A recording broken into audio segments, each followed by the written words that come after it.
Ya, jumpa kembali Bapak Ibu dan saudara-saudara yang terkasih dalam Renungan Bina Iman GKI Klasi Solo bersama saya Gilbert Cilo Tanjaya. Mari sebelum kita bersama-sama untuk merenungkan firman Tuhan, kita bersatu di dalam doa. Mari kita berdoa. Bapak, kami sungguh bersyukur untuk setiap penyertaan-Mu dalam kehidupan kami, dalam setiap perjalanan yang sudah kami lalui. Kami bersyukur untuk anugerah-Mu. Sebagai ucapan syukur, sebentar kami akan menerima firman-Mu, sebentar kami akan bersama-sama merenungkan firman-Mu, sehingga kami akan dikuatkan, kami akan ditegur, dan kami akan diingatkan. Bukakan hati dan pikiran kami ketika kami bersama-sama membaca, ketika kami bersama-sama merenungkan firman-Mu. Hanya di dalam nama-Mu Tuhan Yesus Kristus, kami berdoa dan memohon. Amin. Ya, baik Bapak Ibu, bacaan hari ini saya mengambilnya dari Roma pasal 12 ayat 1 dan 2. Roma pasal 12 ayat 1 dan yang kedua. Karena itu, saudara-saudara, oleh kemurahan Allah aku menasihatkan kamu, supaya kamu mempersembahkan tubuhmu sebagai persembahan yang hidup, yang kudus dan yang berkenan kepada Allah. Itulah ibadahmu yang sejati.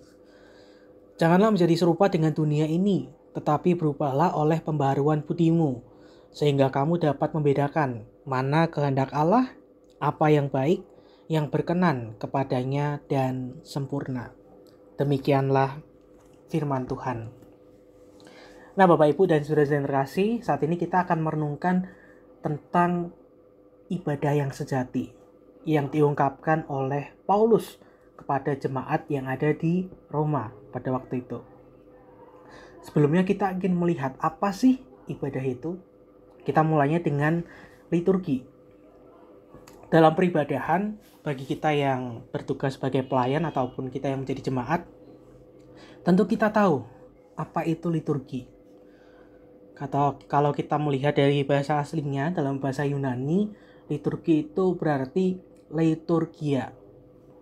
Dari dua kata yakni laos dan ergon.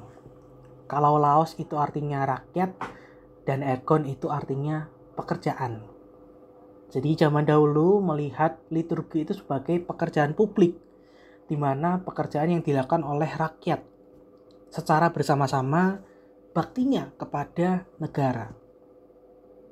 Nah, lalu dalam konteks ibadah Kristen, liturgi itu dipahami sebagai kegiatan peribadahan di mana seluruh anggota jemaat itu bekerja secara aktif atau terlibat secara aktif dalam tanda kutip untuk menyembah dan memuliakan nama Tuhan.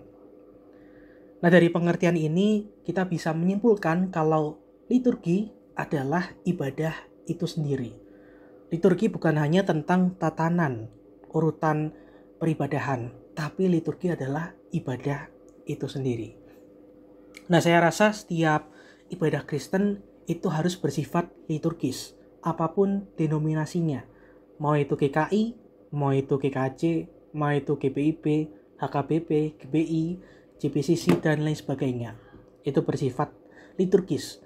Yang artinya apa, saudara-saudara? Artinya melibatkan secara aktif, baik jemaat, para pelayan, dan semua yang ada di dalam peribadahan.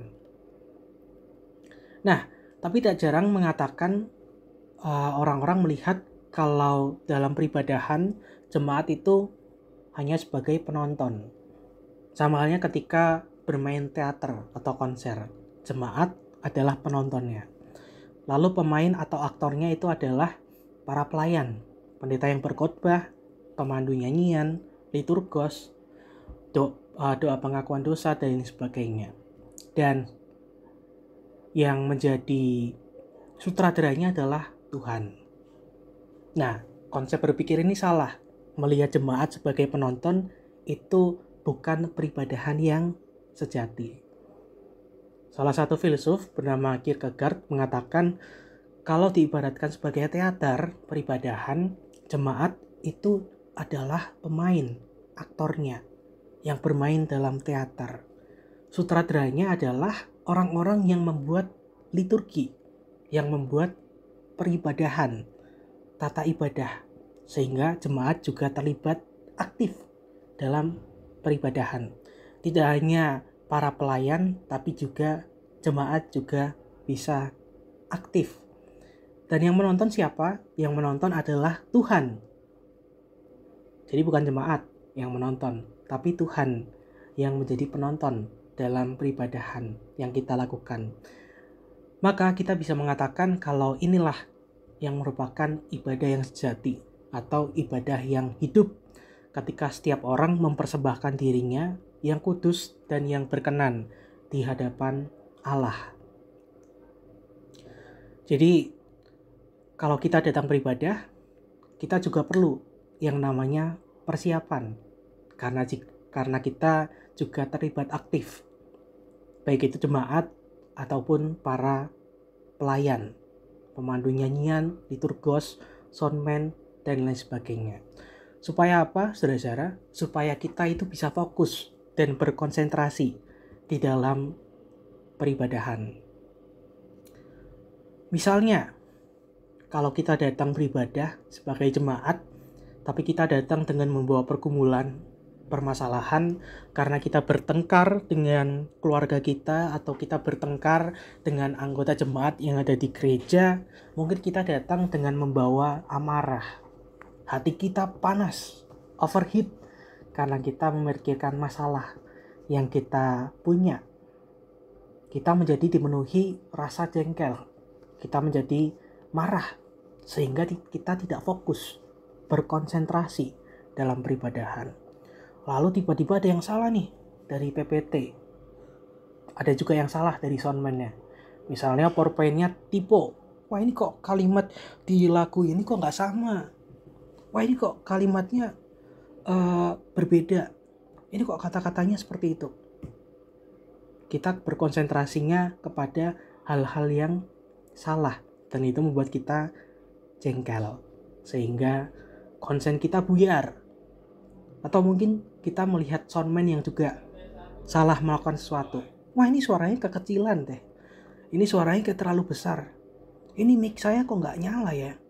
Saya nggak bisa bersuara lantang kalau mic-nya saya nggak nyala. Wah, ini kalau nyanyi mic-nya kecil, gimana saya mau nyanyi? Dan sebagainya. Mungkin kita akan kehilangan fokus dalam peribadahan karena ada miss tertentu. Nah, kalau begini Bapak Ibu, apa yang kita dapatkan dari peribadahan?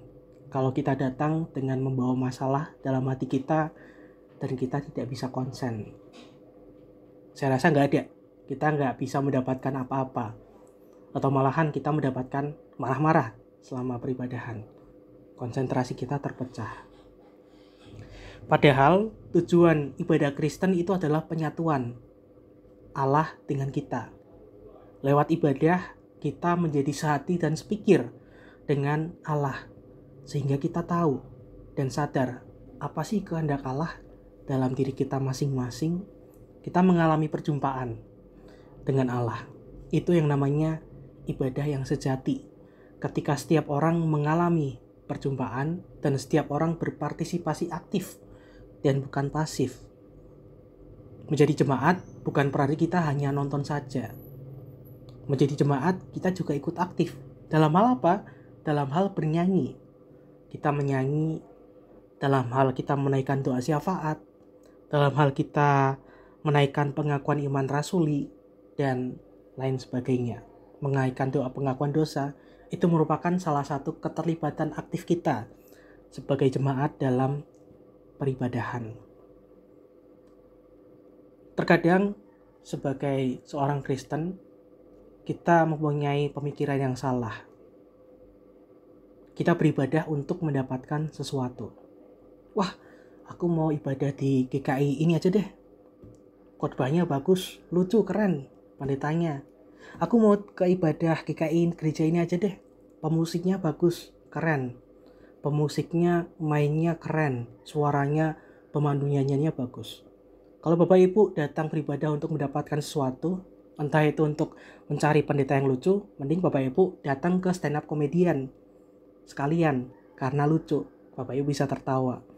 Kalau Bapak Ibu ingin mencari pemusik yang keren dan bagus, mending Bapak Ibu datang ke konser musik teater karena Bapak Ibu mencari musiknya. Kalau Bapak Ibu datang karena suara pemandu nyanyian yang bagus, Bapak Ibu juga mending datang ke konser musik paduan suara misalnya yang ada di luar gereja. Kita datang beribadah bukan untuk mendapatkan sesuatu, tapi kita datang beribadah untuk menyumbangkan sesuatu. Sama seperti yang dikatakan oleh Paulus, persembahkan dirimu yang hidup, yang kudus dan yang berkenan kepada Allah. Menyumbangkannya dalam hal apa? Ya tadi, kita ikut bernyanyi, kita berpartisipasi aktif dalam kegiatan peribadahan. Tidak hanya pasif, pas nyanyi berdiri cuma diem, gak ngapa-ngapain. Itu bukan peribadahan yang kita lakukan.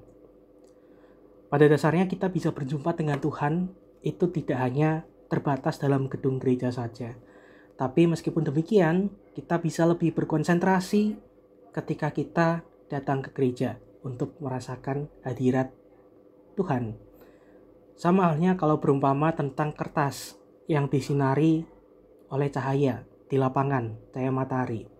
Mungkin kertas tersebut tidak akan terbakar karena cahayanya ada di segala sudut kertas. Kalau kita memakai kaca pembesar atau kita memakai kaca pembesar untuk memfokuskan cahaya itu dalam satu titik, maka kertas itu akan bisa terbakar. Sama halnya dengan peribadahan.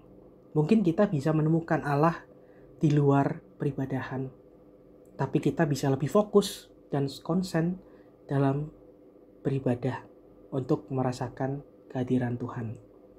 Selamat untuk terus menjadi jemaat yang ikut berpartisipasi aktif dalam peribadahan, sehingga kita bisa peka dengan apa yang ingin Tuhan kehendakkan dalam diri kita masing-masing. Amin.